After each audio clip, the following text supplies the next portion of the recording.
Tangis Putri Cendrawati saat telepon Ferdy Sambo mengadu dilecehkan.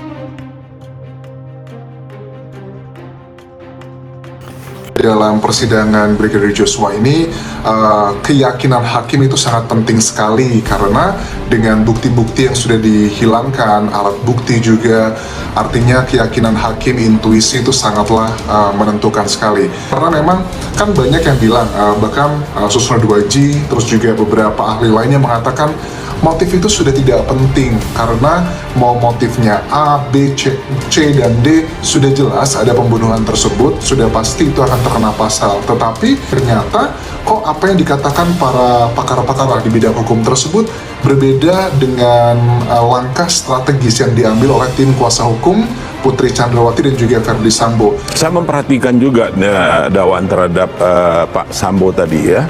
Itu ada ketika pihak penasihat hukum membacakan, itu ada semacam interupsi dari pihak hakim.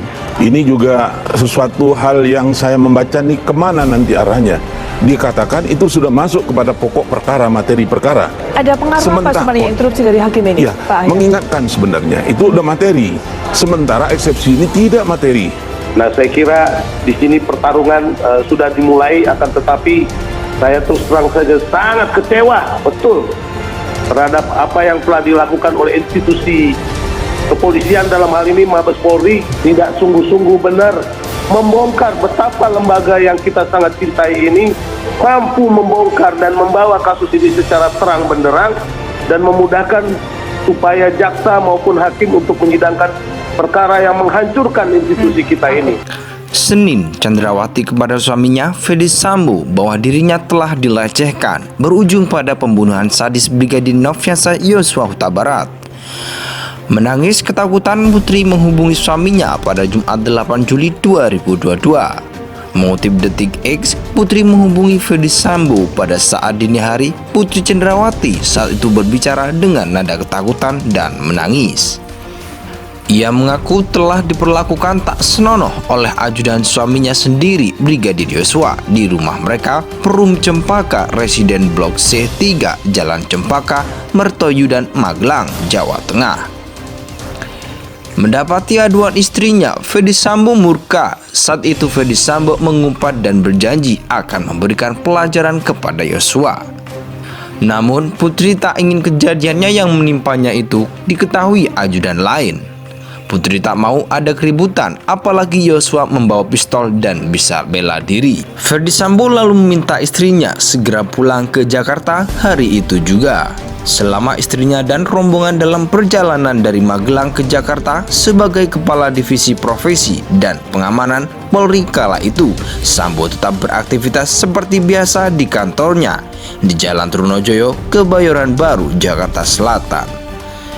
Hingga kemudian Sambo baru pulang ke rumahnya di Jalan Saguling 3 nomor 29, Duren 3, Pancoran, Jakarta Selatan sekitar pukul 15.24 waktu Indonesia Barat. Raut wajah Sambo memasam setelah tiba di rumahnya. Dikuasai amarah, Ferdy Sambo duduk di sofa lantai 3 rumahnya sambil menunggu kedatangan rombongan istrinya dari Magelang.